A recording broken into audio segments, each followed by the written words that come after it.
G'day ladies and gents, and welcome to War Thunder with Mags, and I hope you guys enjoyed the new intro. Some of you have actually seen this already. I uploaded it to my channel last night. It was meant to go private, but I cocked it up and left it public, so it's up there and now you can get a chest of it here. It's going to be mainly for the second channel. I haven't decided what I'm going to do here on the main channel yet so far. But anyways, for today's video I'd like to welcome you aboard the A7M1 NK9H. Repu, or Strong Gale. This aircraft first flew in 1944. It was actually designed to be the replacement for the Zero, and it now sits at rank 3, battle rating 4. Now if this sounds awfully low for a 1944 aircraft, it is, and it's not the only aircraft that's that low in the Japanese line, but believe it or not, this used to be worse.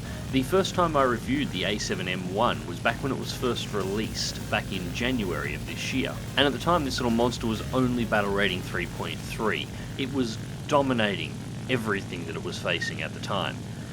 And I really haven't played it since then, so how's the plane performing now? It's at battle rating 4. Well, the truth of the matter is very little has changed. This plane is still absolute easy mode, which I'm about to demonstrate in this video. Now, you'll notice from the start of the video, the A7M1 does start on a carrier. It doesn't get the air spawn here on Saipan, but it still climbs fast enough that it will beat almost all allied fighters to altitude and can actually catch up to most of the already airborne Japanese aircraft. So the carrier spawn doesn't actually really cause any issues.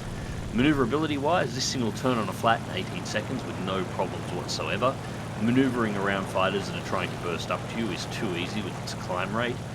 Its maximum speed is listed at 615 kilometers an hour. You can see me push this aircraft over 700 in a dive in this very video. I don't actually know what this aircraft's rip speed is. I've never managed to fly it fast enough to actually tear its wings off in the entire time that I've owned it. Armament-wise, nothing has changed here. It's still got two 20mm Type 99 Mark II cannons with 400 rounds of ammunition total, and two 13.2mm Type 3 machine guns with 600 rounds of ammunition total. This gives it one of the heaviest armaments of any Japanese fighter at this battle rating. As well, dual 20mm cannons are entirely common amongst Japanese aircraft at this BR, and in fact all BRs following.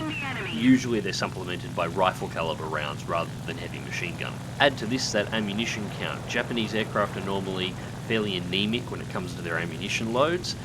The A7M1 is actually not that bad. 200 rounds per 20mm cannon with 300 rounds per heavy machine gun is more than sufficient for a long match. Not that it's common for the matches to last all that long. So we're diving in on a bunch of allied fighters here at the moment. There are Japanese fighters in the area, but honestly the Japanese are all over the Americans at this point.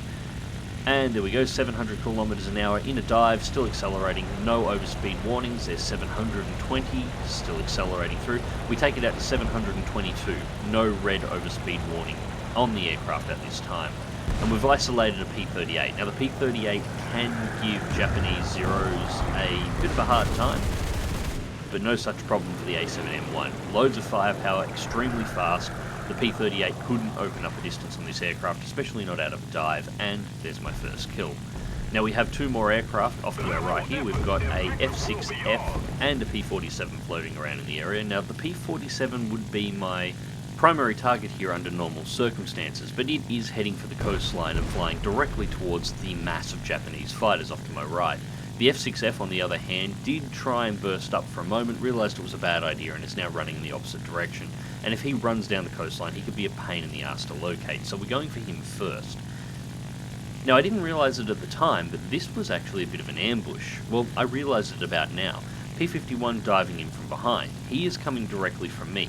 The F6F and this P-51 appear to be on comms with one another, and the F6F was trying to get some backup.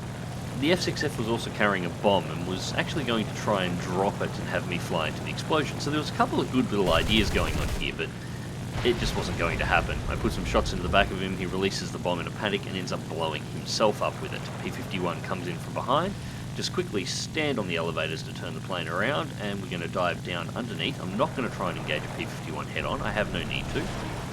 Take it into the vertical, still holding the WEP as we pull through the manoeuvre.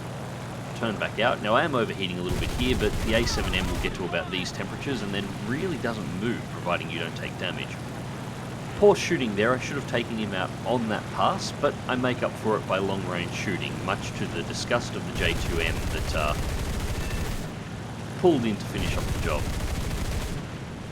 And with the elevator control shot out, he goes into the ground, and that is my third kill of this match. And that's pretty much it. At this point, there are only 2 aircraft left on the American team, and we're only about 6 minutes into the match. We have the F6F you see off in the distance there. He is going to get taken out by multiple A6Ms in just a few moments, and the last and final aircraft that managed to survive this match was this Halifax. Now, I don't end up getting the kill here, but I really just wanted to put his death on film, because he did everything that he could do given the circumstance, considering that the entire Japanese team is rolling down on him at the moment. And I mean entire. Pretty much nobody got shot down. I actually got asked the other day of my opinions on the Halifax. I have unlocked it now and I have been playing around with it. I like the aircraft. It actually reminds me a lot of the old Lancaster with the old Lancaster flight model, and you'll see that here. Its maneuverability for a heavy bomber is insane, but I'm not fond of its bomb load options. They just, well, they're large enough for its battle rating, I guess, but it just doesn't seem to be carrying enough to be truly useful to the match. It's got enough to take out a tank convoy or pop a base, seriously damage a second one, but it's the curse of 4-engine heavy bombers at a low tier. Give them too large bomb load and they would be overpowered and would end the matches too quickly, but if you don't give them a big enough bomb load, because they are usually less powerful machines than say the TU-4 or the B-29, their survival chances are significantly lower, and the chances of them actually making it back to a runway to get a reload in order to do their job as a heavy bomber are extremely unlikely.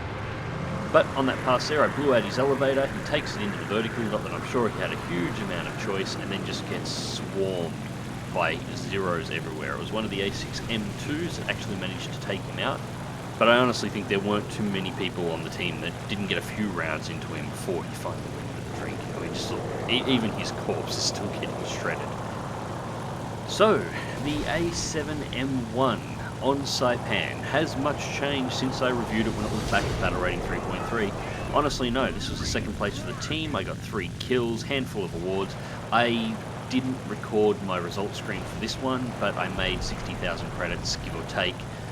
Actually, I think it was a bit over that. I think it was close to 64,000 credits without a premium account using a premium aircraft. That's incidentally why I'm using this. There's a couple of planes in Japan that I have to unlock, and without the premium account, things like this are really, really good grinders. But anyways, has anything changed since this plane was bumped up to battle rating 4.0? No, this plane is still easy mode, it really is. It's faster than most of the allied aircraft at this battle rating. Not all of them, but most of them. As a general rule, this thing can catch pretty much anything that it's going to be going against. Firepower-wise, its firepower is superior to most aircraft again at this battle rating. Once again, this is not all aircraft, but it doesn't need to be. And in terms of maneuverability, well, it's no zero.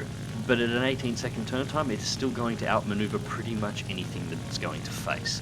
So, it still wins in that category. Basically, it's a plane that does everything and has the firepower to kill anything with very little issue, and in any situation that it gets itself involved in a fight, if it doesn't look like it's a fight that it can win, it is fast enough to just fly away. It's the perfect aircraft for somebody who doesn't want to put in a lot of effort while they're flying and still get really good results, and so it should be. It's an aircraft that's first flight was in mid-1944 that regularly fights aircraft from 1941 and 1942. And while it's entirely true that by 1944 standards, the A7M1 was not a fantastic aircraft, by 1942 standards, it was an amazing machine. Anyways, ladies and gents, I hope you enjoyed the video. Thank you very much for watching. Leave a comment and a like below if you wish to. And until next time, fly smart, fly safe, and I'll catch you in the skies.